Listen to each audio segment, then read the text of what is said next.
नमस्कार मित्रांनो. आपण फुलांचा विचार केला की आपल्या डोळ्यांसमोर काय येतं?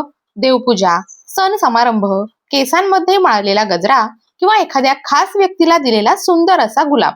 पण हीच फुलं आपल्या ताटात देखील असू शकतात. हे किती जणांना माहित आहे? कल्पना करा, जी फुलं आपण फक्त सुगंधासाठी किंवा सजावटीसाठी वापरतो, त्यांच्यामध्ये शरीरासाठी उपयुक्त असे अनेक नैसर्गिक गुण दडलेले असतात. काही फुलं हृदयासाठी फायदेशीर मानली जातात, काही हाडांना बळ देण्यासाठी उपयोगी ठरतात, तर काही मन शांत ठेवण्यासाठी आणि शरीराला थंडावा देण्यासाठी ओळखली जातात.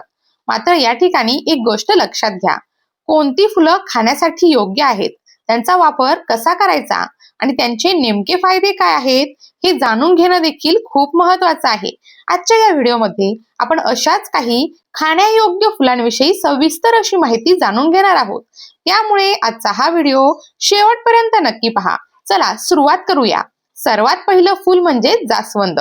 जास्वंदाचं नाव घेतलं की सर्वप्रथम आठवतात गणपती बाप्पा. पूजा अर्चेमध्ये या फुलाला विशेष स्थान आहे.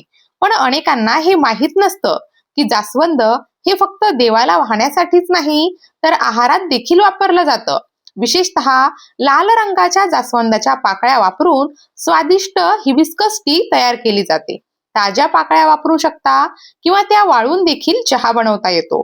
याशिवाय याच पाकळ्यांपासून आकर्षक लाल रंगाचं सरबत देखील तयार केलं जातं. जास्वंदामध्ये व्हिटॅमिन सी आणि अँटीऑक्सिडंट्स हे मोठ्या प्रमाणात आढळतात. त्यामुळे शरीराला नैसर्गिक संरक्षण मिळण्यास मदत होते. जर एखाद्याला उच्च रक्तदाब किंवा कोलेस्ट्रॉलची समस्या असेल, तर शरीराचा समतोल राखण्यासाठी देखील जास्वंदाचा उपयोग होऊ शकतो. याची चव ही किंचित आंबट गोड आणि अतिशय ताजेतवानी वाटणारी असते, म्हणून अनेकांना हा हर्बल चहा खूप आवडतो. दुसरं फूल म्हणजे शेवग्याची फुलं. शेवग्याच्या शेंगांप्रमाणेच त्याची फुलं देखील पोषण मूल्यांनी समृद्ध मानली जातात. गावाकडे आजही शेवग्याच्या फुलांची बेसन घालून भाजी, पिठलं, पराठे किंवा अंड्याच्या भुर्जीमध्ये वापर केला जातो. ही फुलं आधी हलकी वाफळून घेतली जातात आणि त्यानंतर वेगवेगळ्या पदार्थांमध्ये वापरली जातात. काही जण सूप मध्ये देखील याचा समावेश करतात.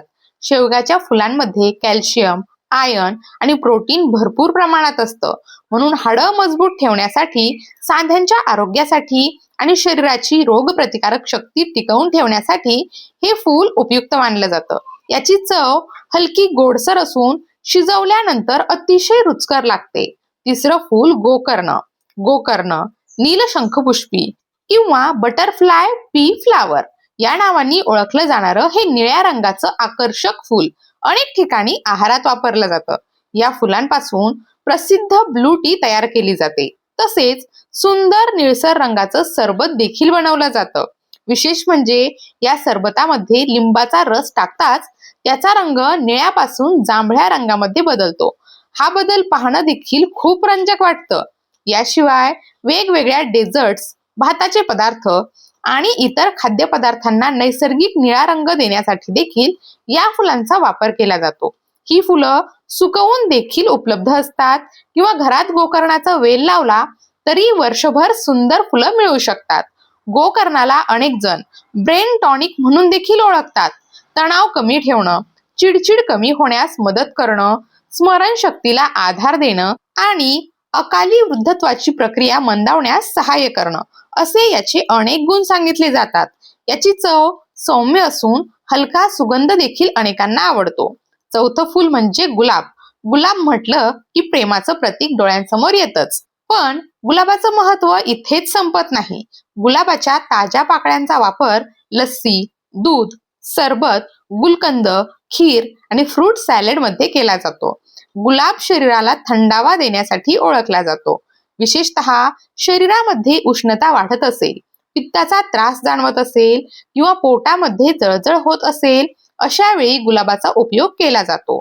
त्वचेचं आरोग्य चांगलं ठेवण्यासाठी आणि शरीराच्या एकूण आरोग्याला आधार देण्यासाठी देखील गुलाबाचा वापर अनेक प्रकारे केला जातो.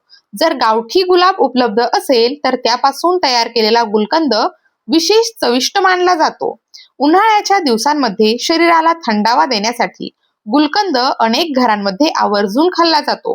गुलाबाचा गोडसर सुगंध आणि त्याची सौम्य चव अनेकांना आकर्षित करते. आतापर्यंत आपण जास्वंद, शेवग्याची फुलं, गोकर्ण आणि गुलाब यांच्याबद्दल सविस्तर माहिती जाणून घेतली.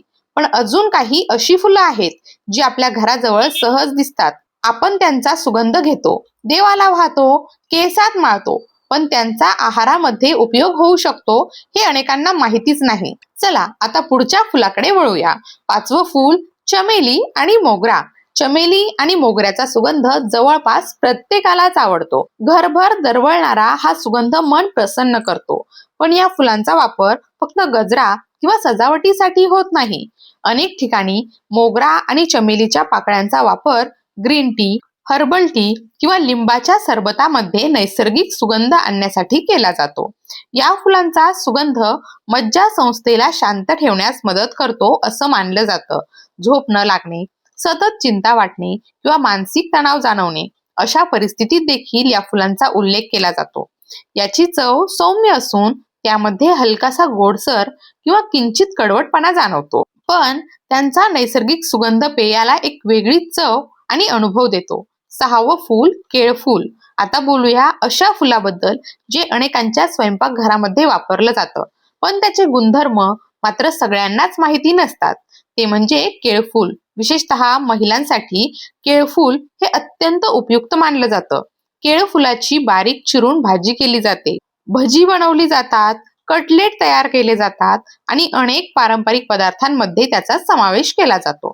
या फुलामध्ये फायबर आणि आयर्न चांगल्या प्रमाणात आढळतं. महिलांच्या हार्मोन्सचा समतोल राखण्यासाठी, गर्भाशयाचं आरोग्य चांगलं ठेवण्यासाठी आणि मधुमेह नियंत्रणात ठेवण्यासाठी केळ फुलाचा उपयोग होऊ शकतो असं सांगितलं जातं. याची चव सुरुवातीला थोडी तुरट वाटू शकते, पण योग्य प्रकारे शिजवल्यानंतर ते अतिशय चविष्ट लागतं. म्हणून आपल्या आजी आजोबांच्या काळात केळ फुलाचे विविध पदार्थ नियमित बनवले जात असत. 7वं फूल भोपळ्याचं फूल. भोपळा आपण सर्वजण खातो, पण त्याच्या फुलाचा देखील आहारात वापर केला जातो हे अनेकांना आश्चर्याचं वाटेल. भोपळ्याची पिवळी आकर्षक फुलं काही भागात बेसन लावून तळली जातात, त्याची भजी बनवली जातात. काही ठिकाणी भाजी आणि सूप मध्ये देखील त्यांचा वापर होतो. या फुलामध्ये व्हिटॅमिन ए चांगल्या प्रमाणात असल्याचं सांगितलं जातं. डोळ्यांचं आरोग्य टिकवून ठेवण्यासाठी आणि दृष्टीसाठी ते उपयुक्त मानलं जातं. याची चव हलकी गोडसर असते आणि योग्य प्रकारे शिजवल्यावर ती आणखी छान लागते. 8वं फूल झेंडू. झेंडूचं फूल म्हटलं की सर्वप्रथम आठवते ती देवपूजा, पण झेंडूच्या ताज्या पाकळ्यांचा देखील काही ठिकाणी आहारामध्ये वापर केला जातो. या पाकळ्या बारीक चिरून सॅलेडवर किंवा भातावर गार्निशिंग म्हणून वापरल्या जातात. त्याचा वापर अति प्रमाणात केला जात नाही, मात्र थोड्या प्रमाणात पदार्थ अधिक आकर्षक दिसण्यासाठी आणि नैसर्गिक रंगासाठी केला जातो. झेंडूमध्ये ल्युटेन नावाचं अँटीऑक्सिडंट असल्याचं सांगितलं जातं. हे डोळ्यांच्या आरोग्यासाठी उपयुक्त मानलं जातं. तसेच शरीरातील सूज कमी करण्यास देखील मदत होऊ शकते. याची चव हलकीशी तिखटसर आणि किंचित कडवट असते, पण त्याचा नैसर्गिक सुगंध पदार्थाची चव वेगळी बनवतो. फुलं खाताना कोणती काळजी घ्यावी? इथपर्यंत माहिती ऐकल्यावर अनेकांच्या मनात एक प्रश्न नक्कीच येईल. कोणतंही फूल तोडून खाल्लं तर चालेल का? उत्तर आहे नाही. फुलं निवडताना काही महत्त्वाच्या गोष्टी लक्षात ठेवणं गरजेचं आहे. सर्वप्रथम शक्यतो घरात उगवलेली किंवा सेंद्रिय पद्धतीने तयार झालेली फुलंच वापरा. फ्लावर शॉप किंवा नर्सरीमधून आणलेली सजावटीची फुलं खाण्यासाठी योग्य असतीलच असं नाही, कारण अशा फुलांवर अनेकदा कीटकनाशकांचा वापर केलेला असू शकतो. म्हणून अशा फुलांचा आहारात वापर टाळणंच योग्य ठरतं. फुलं वापरण्यापूर्वी ती स्वच्छ धुणं देखील तितकंच महत्वाचं आहे. थंड पाण्यात फुलं व्यवस्थित धुवून घ्या. त्यानंतर देठ, हिरवे भाग आणि आत असलेले परागकण काढून टाका. आहारासाठी शक्यतो फक्त मऊ पाकळ्यांचाच वापर करा.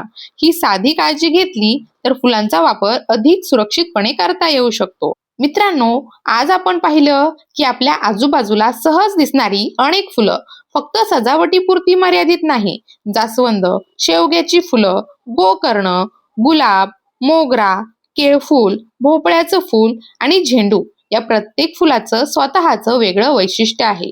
योग्य पद्धतीने आणि योग्य प्रमाणामध्ये वापर केला तर ही फुलं आपल्या आहाराचा एक सुंदर भाग बनू शकतात.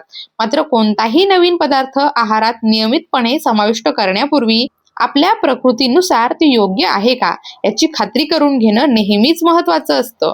पुढच्या वेळी तुमच्या बागेत किंवा अंगणात एखादं सुंदर फूल उमललेलं दिसलं तर त्याकडे फक्त सौंदर्य म्हणून पाहू नका. कदाचित त्या छोट्याशा फुलामध्ये निसर्गाने आरोग्याचा देखील एक सुंदर खजिना दडवून ठेवलेला असेल.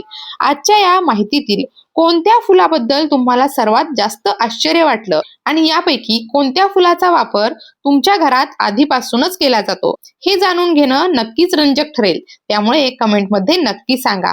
पुढच्या व्हिडिओमध्ये अशाच एका वेगळ्या आणि उपयुक्त माहितीसह पुन्हा भेटू. तोपर्यंत स्वतःची आणि आपल्या परिवाराची काळजी घ्या. धन्यवाद.